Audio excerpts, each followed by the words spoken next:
ibibigay kasi napapalitan ang buhay ng tao, hindi. Okay? Yes po. Tsaka magpe-pray. Ma, usap naman tayo. Hindi ako tanga. Ma, alam ko naman.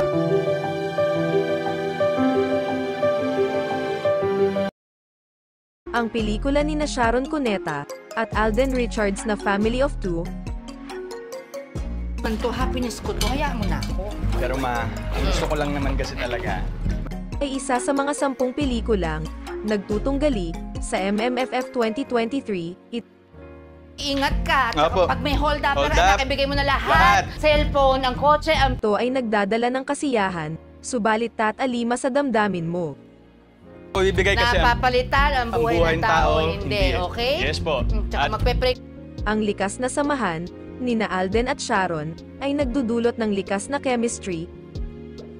Ikaw for protection lagi. Always po. And ma, this is a... recording. Ng isang ina at anak, parang totoong magnanay sina Mateo at Maricar. Naman talaga ni Lord sa akin. Mas mabait po si Lord sa akin kasi binigyan niya ako ng nanay na kagaya niyo. Sa likod ng simpleng istorya nito, taglay niya ang mga sandata ng magagaling na aktor. It's another heartwarming story about a mother and son.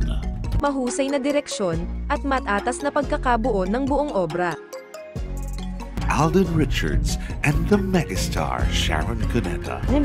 Ang pagganap ni Sharon bilang Maricar de Dios ay likas at walang kahirap-hirap. Nililigawan ka pa. Ma! Aray! Baka naman mag-viral, nakakahiya. Worthy siya ng MMFF 2023 Best Actress Award para sa kanyang natural na pagganap. Ma, para sa amin lang to. Ganun ba? Date ma, kaya kayo. Ang kwento, bagamat simple, ay nagbibigay buhay sa totoong buhay. Ngayon pa ba ako maghahanap? Wala namang papalit sa papa mo. Simple ang kwento, ngunit ramdam mo ang bawat kaganapan sa totoong buhay. Mateo, ano to? Ad po. Binabastos mo ako! Pati na ang komedya at sakit ng puso, nararamdaman mo sa Family of Two. Nawa akong parang pre-love na sapatos at damit ng anak ko. Nilala ko. Ang galing at ang buong cast, lalo na sina Sharon, Alden, at Miles. Nasaktan ako.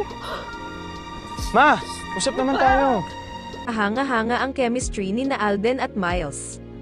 Hindi ako tanga. Ma, alam ko naman yun. Hindi ko naman iniisip yan sa'yo. Pero dun sa... Binasag ni Alden ang kanyang dating estilo ng pag-arte sa Family of Two. Ang sweet ng anak mo. Nag-post siya sa pickpack. Sa Family of Two, isang mas matindi at masusing karakter ang ipinakita niya. Mahal ko itong mama ko kasi napakabait, napakasarap magluto. Love you, Ma! Ang kanyang pagganap ay puno ng agam-agam at damdamin ng isang anak. I love you, Mommy! Na naghahanap ng sariling landas at pamilya. Payag na ako, anak. Saan po? Doon sa dating. Sa pag-arte ni Alden, nasalayan natin ang paglago at pag-unlad ng isang yaktor, ang kanyang kakayahan. Don't give too much information, ha? Basta huwag masyadong give na give. Tsaka yung inumin mo, ingatan mo kasi uso ngayon. Na umangkop sa iba't ibang uri ng karakter, ay nagpapakita ng kanyang profesionalismo at pagmamahal sa sining ng pagganap.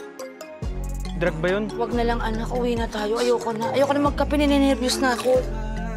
Dagdag pa rito ang comic relief mula kina Tonton Gutierrez, Pepe Herrera.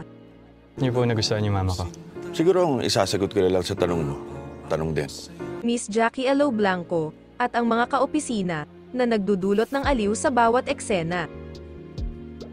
Paano hindi mo mamahalin ang isang tulad ni Maricar? Ang kwento ng pelikula ay nagdudulot ng kalungkutan at katatawanan. You love. Love mo for mama mo. It is who you are. It takes love. Isang simpleng kwento, ngunit kumpleto ang damdamin. Love to raise a child. You've always been there for me. Gusto ko pong suklian. Ang Family of Two ay isang pelikulang hindi pwedeng palampasin. Hindi dahil obligasyon ko, kundi dahil mahal na mahal ko po kayo. Parang 5 artista ang nagdala ng buong pelikula. Encourage to let go. Grabe, naiiyak talaga ang mga viewers ayon sa aktibong social media platform posts nila, very relatable ang mga nagaganap sa kwento katulad ng hindi nasasabing pagmamahal sa ating ina, Masabi na pinaka-proud ako sa pagiging isang ina ko. nagbibigay ito ng lesson na ang pagmamahal sa ating mga ina Ang the best at greatest achievement ko. kahit may mga pagkakaiba at mga pagtatalo ay mahalaga pa rin dahil sila'y malaking bahagi ng ating pagkakakilanlan.